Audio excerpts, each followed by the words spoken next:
through Bob, work, which I think someone else is going to talk about, and more recently, in the last 6 months, we were in the Peloton trial.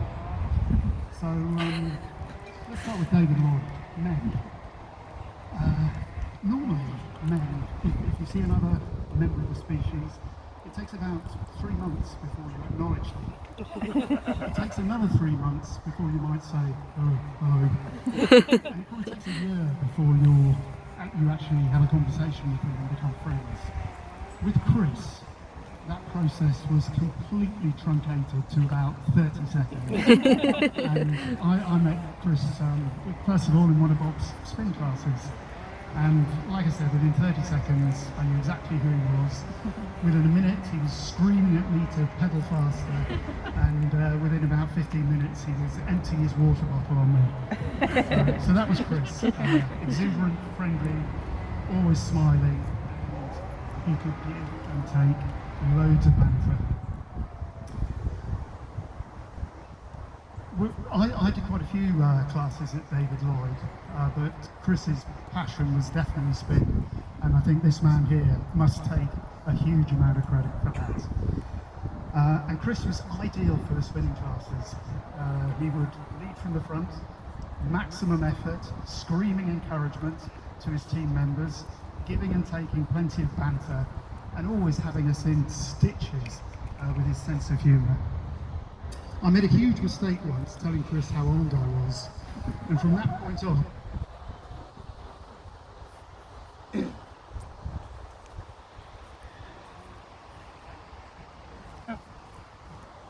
you hear me? I made a mistake of telling Chris how old I was, and from that point on, he would never let me forget it. In fact, there was one Saturday morning, just the class started at 9, and a couple of minutes before 9, Chris came up to me and I was on my bike getting ready, and he handed me a form and he said, Don, you need to fill this in. So I assumed it was something for the next charity ride. So he started wandering off and I looked at it, and it was an application form to Barchester Old People's Home.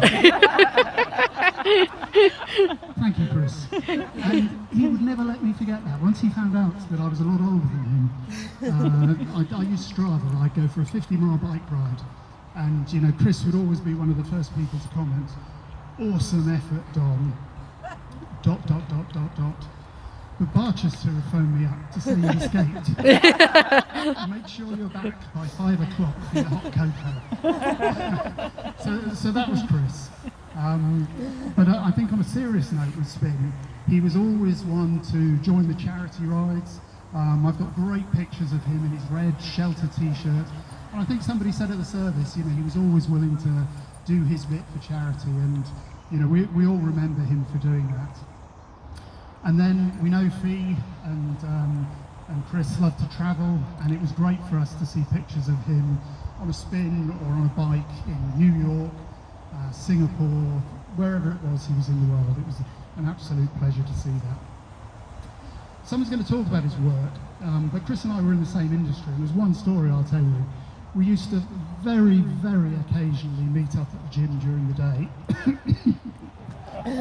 both in sales. Where am I? I'm on the meeting up with sales. What was it? Oh right, yes. I'm not going to talk too much about his work. I think the next speaker is going to talk about that. But Chris came up to me and said, "Don, I think it must have been when he was in between jobs. He said, I've got a fantastic idea.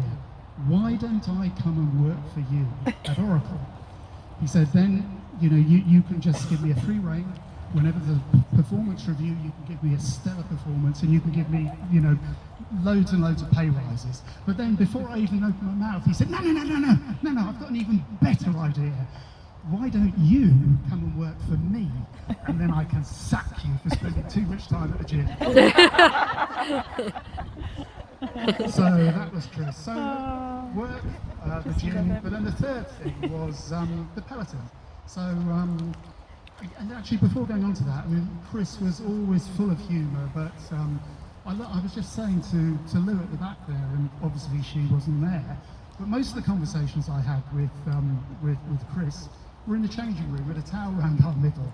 And you know, he was such a kind, caring person. My sister died of this dreadful COVID thing, and Chris was somebody that was there to help, to give support, and, you know, thanks Chris, it was always appreciated. The final point though is, and probably because of the COVID thing, we both got these Peloton bikes. And I don't know if anybody else has them, but you have to give yourself a name. Because I live in Alderley Edge, I'm Don on the Edge. Chris, however, I don't know if you know this, but his name is Spartan UK. So we knew where his roots were. He was a Spartan right to the core.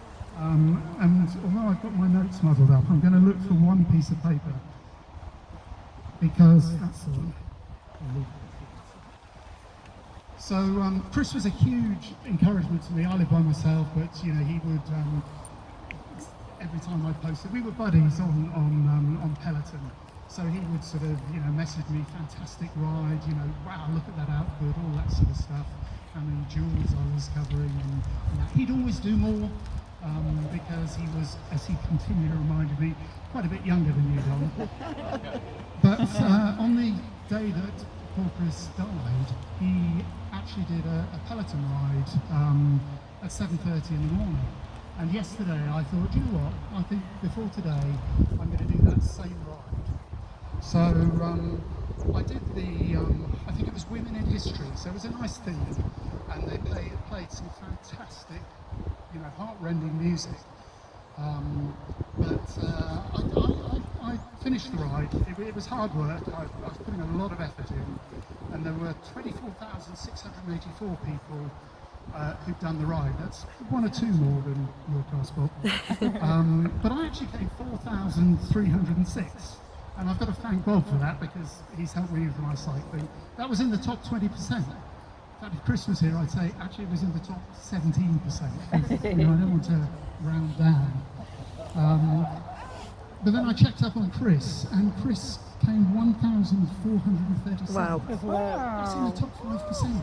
Wow. The guy was a legend on a bike.